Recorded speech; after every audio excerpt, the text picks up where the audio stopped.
एक प्रतिस्पर्धा दोनों दलों में है, कौन कितना सनातन विरोधी वक्तव्य दे सके। ये दोनों दल चाहते थे और सनातन धर्म विरोधी चाहते थे कि बड़ा हादसा हो जाए। मैं तो देखकर बहुत चौंक था कि जो लोग प्रयागराज मेडिकल कॉलेज में भर्ती थे, जब मेरी उनसे बातचीत हो रही थी तो उनमें से सभी लोग ये कहा उनके द्वारा कहा जा रहा साहब व्यवस्था में खामी नहीं। इन दोनों दलों और सनातन धर्म विरोधी उन सभी लोगों के वक्तव्य, जो लोग ये गुमराह करने वाले वक्तव्य दे रहे हैं कि लाखों लोगों ने स्नान नहीं किया, सरासर गुमराह करने वाला है। ये वक्तव्य देना कि कोई अमृत स्नान या साय स्नान नहीं हुआ, ये भी गुमराह करने वाला वक्तव्य है और सनातन धर्म की अवमानना ही नहीं, बदनाम करने की साजिश का एक हिस्सा है। ये लोग 12 बजे सो करके उठने वाले लोग हैं।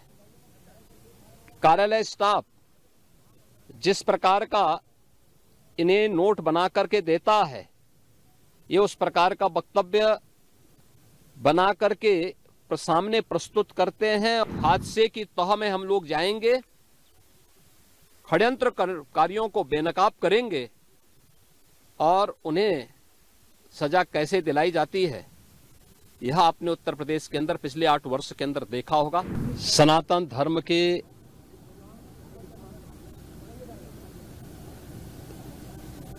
इस सबसे बड़े आयोजन का साक्षी बनकर के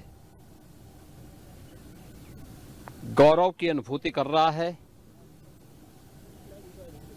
प्रफुल्लित है। वहीं दूसरी ओर सनातन धर्म के खिलाफ सपारी लेकर के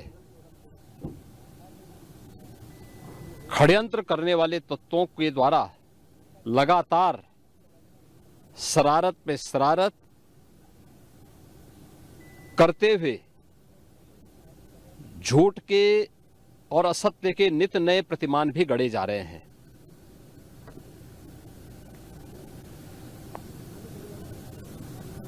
भारत के संसदीय लोकतंत्र की सबसे और सर्वोच्च संस्था देश की संसद में कांग्रेस अध्यक्ष से मल्लिकार्जुन खड़गे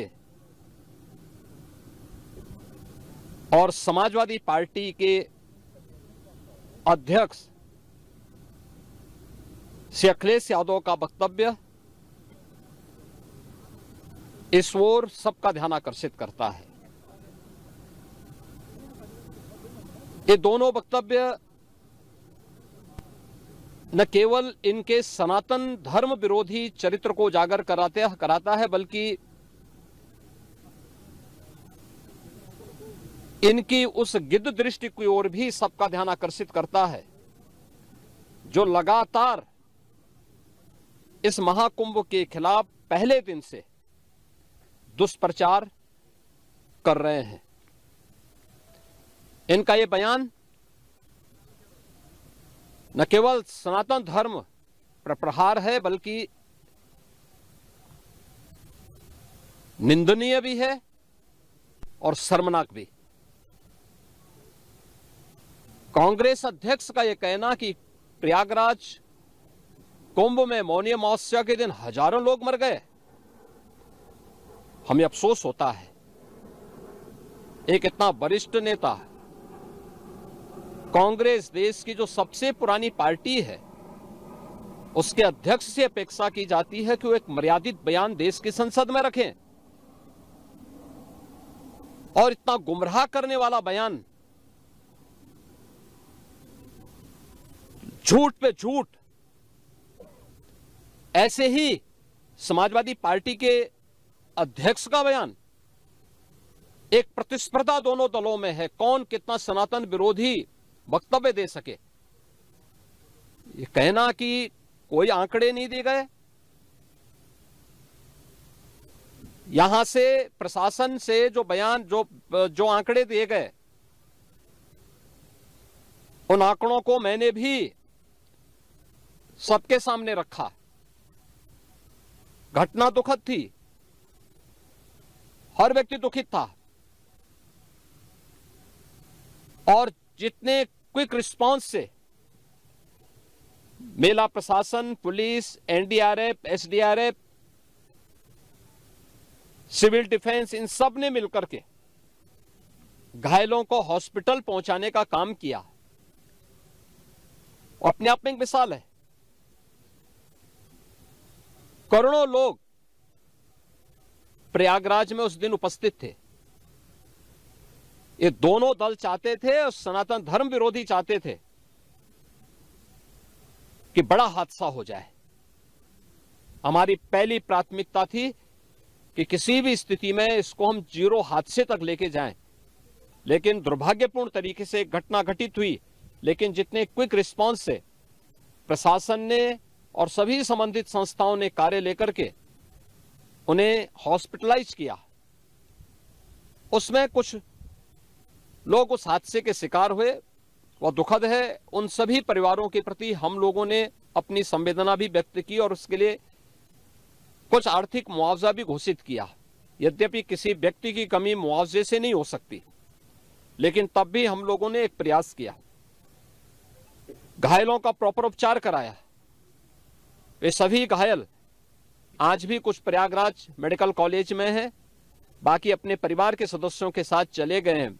मैंने भी, मेरे साथ मेरे मंत्रियों ने भी, प्रशासन ने भी, प्रदेश के मुख्य सचिव ने भी, प्रदेश के डीजीपी ने भी उन सभी लोगों से मुलाकात की थी।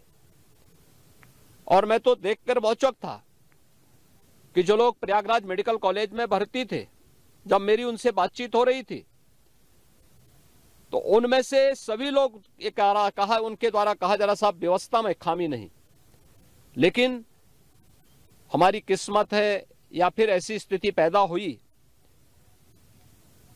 और उनके सभी पहलुओं को लेकर के सरकार भी जांच करा रही है और उसके लिए एक न्यायिक कमीशन भी हमने तत्काल गठित किया। लेकिन हमारी पहली प्राथमिकता थी कि जो ये लगभग 8 से 9 करोड़ लोग प्रयागराज में उपस्थित हैं, इन्हें सुरक्षित उनके घरों के लिए वापस भेजना। इन दोनों दलों और सनातन धर्म विरोधी उन सभी लोगों के वक्तव्य, जो लोग ये गुमराह करने वाले वक्तव्य दे रहे हैं कि लाखों लोगों ने स्नान नहीं किया, सरासर गुमराह करने वाला है। ये वक्तव्य देना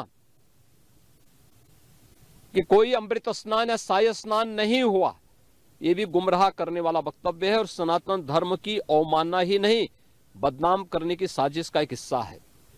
कोई परंपरा बाधित नहीं हुई। मौनी अमावस्या का स्नान पहले दिन सायंकाल 7:30 बजे से प्रारंभ हो गया था और अगले दिन पूरे दिन भर देर सायंकाल तक मौनी अमावस्या का मुहूर्त था। स्वाभाविक रूप से अखाड़ों ने हादसे के तत्काल बाद मेला प्राधिकरण के साथ बातचीत करके अपने स्नान को स्थगित किया था कुछ देर के लिए। और फिर जब मेरी उनसे बातचीत हुई दोपहर के बाद, सभी अखाड़े और पूज्य संतजन, आचार्य महामंडलेश्वर, वे इस स्नान का हिस्सा बने और वही परंपरागत तरीके से सभी स्नान भी हुए। इस महाकुंभ में 3 अमृत स्नान थे। मकर संक्रांति, मौनी अमावस्या और बसंत पंचमी। इन तीनों में अमृत स्नान हुए जिसमें सभी अखाड़े भागीदार बने। पौष पूर्णिमा से आयोजन प्रारंभ हुआ। समाजवादी पार्टी के अध्यक्ष का यह वक्तव्य भी कि सरकार ने 100 करोड़ की घोषणा की थी, मुझे लगता है कि उनको बयान थोड़ा पढ़ना चाहिए। ये लोग 12 बजे सो करके उठने वाले लोग हैं। कार्यालय स्टाफ जिस प्रकार का इन्हें नोट बना करके देता है, ये उस प्रकार का वक्तव्य बना करके सामने प्रस्तुत करते हैं और फिर उसके अनुसार उसको लीडर के रूप में नहीं बल्कि एक रीडर के रूप में सबके सामने उस वक्तव्य को पढ़ करके अपनी जगहंसाई करते हैं और राजनेताओं की भी जगहंसाई करते हैं। यही स्थिति मैंने बार बार कहा कि महाकुंभ में 40 से 45 करोड़ श्रद्धालु इस पूरे महाकुंभ के आयोजन में भागीदार बनेंगे। और मुझे बताते हुए ये भी प्रसन्नता है कि पिछले 22 दिन के अंदर इस महाकुंभ में 38 करोड़ श्रद्धालु अब तक यहां आ चुके हैं। अगले 22-23 दिन तक ये आयोजन और चलेगा। इन 22 दिनों के अंदर भी श्रद्धालुओं के आने की पूरी वो है। आज भी आप देख रहे होंगे, कल बसंत पंचमी अंतिम अमृत स्नान संपन्न हुआ। अस माघी पूर्णिमा 12 फरवरी को और महाशिवरात्रि 26 फरवरी को होगा। करोड़ों की संख्या में देश और दुनिया का हर श्रद्धालु आना चाहता है। आज भूटान के महामहिम नरेश ने भी यहां पर अपने देश के तमाम लोगों के साथ में इस आयोजन में वे सहभागी बने। पूरी दुनिया आ रही है, लेकिन इन दलों ने जिन्होंने सनातन धर्म के खिलाफ सफारी लेकर के एक षड्यंत्र करने में लिप्त हैं, इनका षड्यंत्र कामयाब नहीं होगा। 29 जनवरी के हादसे की तह में हम लोग जाएंगे, षड्यंत्रकारियों को बेनकाब करेंगे और उन्हें सजा कैसे दिलाई जाती है यह आपने उत्तर प्रदेश के अंदर पिछले 8 वर्ष के अंदर देखा होगा। आगे भी आप इसको देखते रहिए।